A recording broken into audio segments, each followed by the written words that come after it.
This is the first video in a series dedicated to unpacking the complex reality of adoption and foster care. To truly understand what it means for those who've lived through these experiences, we need to look at the daily challenges and obstacles that shape their lives from the very beginning. And that means starting with something most people would rather not talk about: removal trauma. No matter the reason a child is removed, this is never a simple step. Imagine, as an adult, being suddenly taken from everything you know, placed among strangers, made completely dependent on them for your survival. Then picture your name and identity being stripped away, every biological connection severed, and all of this happening without your consent, without a single choice of your own. This is the reality for infants and young children entering adoption or foster care. And yet, they're expected to navigate all of it, alone. There's a common belief that if you're adopted or placed in care, you should just be grateful. Grateful someone chose you. Grateful for a new life. As if the pain of losing your family and identity is no bigger than a toddler dropping their ice cream. Just buy a new one and move on, right? Nothing to see here. But the reality is far more complex. The deep pain and confusion of removal and placement are rarely acknowledged. Society minimizes these experiences, so those living through them learn to bury the pain, hiding it, repressing it. And then comes the next layer: placement. The child is now navigating a brand new world. Every aspect of their survival depends entirely on the people they've been placed with. With no say in the matter, they must find a way to adapt, to make it work, even though their whole world has just been shattered. To put it in perspective, imagine this happening to you as an adult. You're removed from everyone and everything you know. Your name and identity are replaced by people you've never met. You're completely reliant on those strangers to survive, and your entire future hinges on your ability to form a connection with them through the shock, the confusion, and the loss. That overwhelming burden, to adapt, to survive, to connect, is placed squarely on the shoulders of an infant or young child, and they're expected to carry it without any lasting consequence. These are the two traumas that everyone wants to ignore, even sometimes those who live with them every day. But both are stored deep within the nervous system, waiting, hoping that one day the body can process, heal, and release them. Good morning, good afternoon, good evening all, it's Bear here. And in today's video I want to start a series on an area within the world that is adoption and the world that is foster care and the trauma, connections, attachment theory, and basically the whole package around what happens and why within the removal trauma process, within the placement trauma process, and how in some areas have been resolved. I want to do a series encapsulating the whole process, using epigenetics, memory, and interoception as the lens and the base to come from. I've been reminded and prompted to do this one for a while. This is a big task, and there will be many parts to this. And no part will stand alone. So please be patient. Each week I'll release a new part and they'll all flow onto each other. But overall, I just want to outline an area that is not given the consideration that it's worth or due. It is not given the thought that it is worth or due. And when you look at the generational implications and you're aware of this, you can see how important this actually is. Hence the reminders I've personally experienced in the last few weeks with people that have approached me that are children of adoptees with certain issues and understandings with their parent or parents and their own pursuit of relationships within their own life and how this stuff gets passed on. As I said, if we start the process at the beginning, which is the removal trauma, we need to create a separation between removal trauma and placement trauma because they're two different processes. And the placement trauma is based largely on understanding the removal trauma and how much gets embedded and where certain understandings or solutions or predispositions that have come into play get embedded further. So when you're looking at adoption, the majority of adoptions are at birth removals.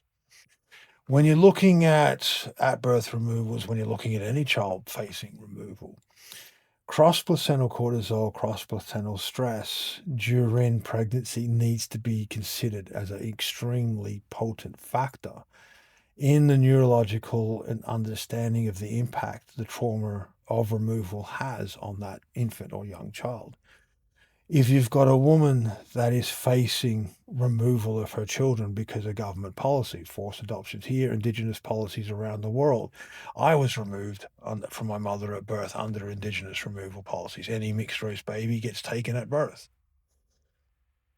That has implications because the mother is aware that she is fighting and trying to find a way to keep her child. That stress crosses the placenta, alters many developmental structures that I'll get into in this series. If you're looking at a woman who's in a situation, a mother who's in a situation that is so insecure that the child is going to get removed, same deal. Cross-placental, cortisol cross-placental trauma altering development of the child. Or if you have a mother, a pregnant woman that does not want to keep the baby, is voluntarily relinquishing for many reasons. Again, it is still a barrier. It is still stress. There is still lots of internal guilt and processes. Cross-placental cortisol, cross-placental trauma altering the development of the fetus. The baby is developing in a hostile environment for a hostile world. And this is not about blame, but this is about the steps of understanding. So you have an infant already prepared and pre-wired to be born into a hostile world, already under threat. Alterations in brain develop, alterations in neurological develop, alterations in how the body works with cortisol being bathed in it from such a critical developmental stage, usually second or third trimester. So that's where we begin. When you're looking at foster care removals, you're also looking at children that have gone through, the high likelihood of cross-placental cortisol and in utero trauma or in utero stress crossing your placenta. But then you also have what they go through to warrant their removal. All of this trauma is impacting an underdeveloped nervous system and an underdeveloped brain. That is where this gets undervalued because people go, well, the kid can't remember it. Didn't happen. And within the system, the amount of meetings I've had with departments and placement agencies and government departments and so forth, it is perceived to the complacency of if a little, if an 18-month has an ice cream, drops it on the ground, you buy them a new ice cream, it's fixed. It is literally treated that way. That, well, we're giving them another set of parents, it's fixed. There is next to no consideration of what that infant has gone through in utero and in the days, weeks, hours, months, potential years post-birth. Trauma, we know, is stored within the body until it is processed and released. It is stored within the nervous system. Trauma in preverbal, developmental, and early childhood years, we know fundamentally alters the development of the child, the way the body works with stress hormones, the way the body works with cortisol, the way the body works with adrenaline. It alters sleep patterns. It alters homeostatic points. It alters and creates such a degree of dysregulation, but it is not considered. It is not even thought of. Even in the world, even in amongst adoptees, you bring up this subject because it's a taboo area. A lot of people don't want to have to think about it. It's a no-go area.